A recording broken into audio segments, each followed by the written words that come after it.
Yo,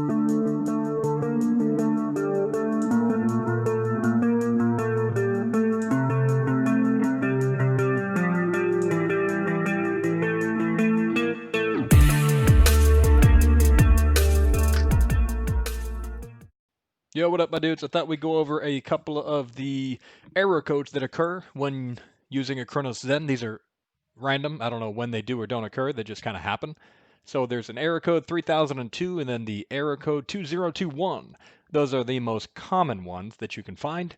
And I just thought it'd be a good idea to review what those are and how to fix them. Also, I wanted you guys to know, because I get this question a lot, the Chromebooks, phones, and tablets are not supported by Zen Studio. So if you have those, you cannot download or use the Zen device. So now that we have that out of the way, let's go ahead and take a look. If your Cronus Zen has one of these problems, the error codes that show up, it'll look just like that right there. It'll say e3002. You have to go to the website. So this is how I go to it. Right there, I search in Google, Cronus downloads dash Cronus / Max, whatever the heck that thing is, man. Look it up in Google. That's my main point there. It's going to bring you to this screen right here. Now, once you get to the screen, you're going to want to scroll down. And as you scroll down, if you haven't already downloaded all this stuff, you should have it by now, then go ahead and download everything all over again. Right there, what you're looking at is the click here button for the firmware. And then the other one is going to be the download option for the Zen Studio. And that is the app that you're going to be operating primarily under. So you need to have both of those two things active when we're fixing the errors. Now here's what we're looking at right here. When you hit that one thing, the button right there that says click all, this is what you're going to get. Definitely open that up. After you open up that file, it's going to bring up this little pop-up window. Then, after the pop-up window is up, it'll say, no device is found.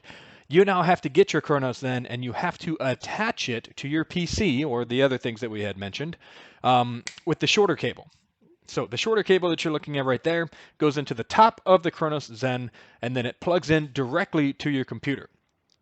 It needs a strong USB port. I don't know what that means, but my PC tower seems to work just fine. After you do hook it up, you want to turn it over and hit the little button on the back and hold it for exactly 3 seconds. That 3-second hold is the thing that brings up the Cronus Zen as an identifier or whatever right there. So you can now select your device. You see my firmware says 2.0.9. If that's giving you grief, you then want to click that little blue scrolling bar thingy right there, and that's going to give you the option to change the availability or the available firmware. And now that's going to give you this drop-down menu. So 2 things to notice. It turns gray, and there's a drop-down menu.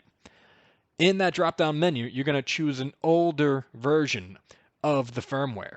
And that's what you're going to install for now. Whatever reason it's going on, that's what you need to do. Begin your update. After you begin your update, you're then going to wait for the thing to finish uploading. And that's what that screen looks like right there. Flashing firmware, please wait.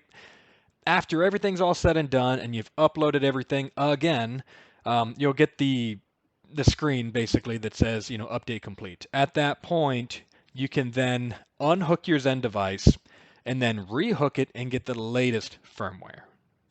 All right, now you're all set to go. You can hook this up with the other cable. You can activate Zen Studios. If it has an update, make sure you update it from there. And yeah, that's it. Just your friendly reminder that this does work with Xbox Elite controllers. And with the latest update, it seems like everything has been patched up and fixed. Thank you guys so much for watching. If you have any questions, comments, concerns, leave them in the comments section below. Thanks for dropping by, my dudes.